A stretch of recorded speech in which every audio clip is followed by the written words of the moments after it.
இந்த சோப்பு பண்ணுறதுக்கு aloe vera, beetroot, carrot, மஞ்சிஸ்தா எல்லாம் சேர்த்து தான் இந்த சோப்பு பண்ணுறோம். அது பண்ணுறதுக்கு எல்லாம் சேர்த்து நம்ம ஆயிலில் வந்து இன்ஃப்யூஸ் பண்ணி வச்சுருக்குறோம்.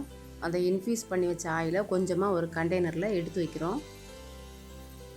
அப்புறமா அதே ஆலிவேரா, பீட்ரூட், கேரட், மஞ்சிஸ்தா எல்லாம் சேர்த்து நாம் ஜூஸ் பண்ணி அந்த ஜூஸை வந்து ஃப்ரீசரில் வைக்கிறோம். ஃப்ரீஸ் பண்ண அந்த ஐஸ் க்யூப் எடுத்து அதில் மிக்ஸ் பண்ணி இந்த ஆயிலில் கொஞ்சம் கொஞ்சமாக விட்டு நம்ம மிக்ஸ் பண்ணுறோம்.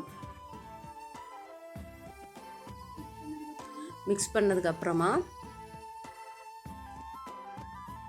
அந்த பியூரி இருக்குல்ல, அந்த ஆலிவேரா, பீட்ரூட், கேரட், மஞ்சிஸ்தா எல்லாம் சேர்த்து நம்ம கிரைண்ட் பண்ணி வச்சுருக்குறோம். கிரைண்ட் பண்ணி வச்சுருந்த அந்த பியூரியை அந்த ஆயிலில் விட்டு நம்ம திரும்பவும் ஒரு மிக்ஸ் கொடுக்குறோம். அதுக்கப்புறமா கொஞ்சம் ஆயில் எடுத்து வச்சுருந்தோம் இல்லையா, ஃபஸ்ட்டு எடுத்து வச்சுருந்த அந்த ஆயிலை அதில் ஆட் பண்ணி திரும்பவும் மிக்ஸ் கொடுக்குறோம். அதுக்கப்புறமா எசென்சியல் ஆயில் விட்டு அதை மிக்ஸ் பண்ணி மோல்டில் போர் பண்ணுறோம். ஃபஸ்ட்டு இந்த கலர் இப்படி தாங்க இருக்கும். அது 12 மணி நேரம் கழித்து பார்த்ததுக்கப்புறம் அது கலர் வேறையாக இருக்கும். நம்ம ஆர்டிஃபிஷியலாக எந்த கலருமே ஆட் பண்ணிடுங்க.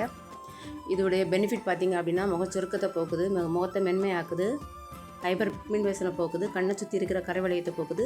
இது எல்லாமே சரி செய்யுதுங்க. இது எனக்கு ஒரு ஆர்டர் வந்தனால இது எல்லாமே ரெடி பண்ணியிருக்கேங்க.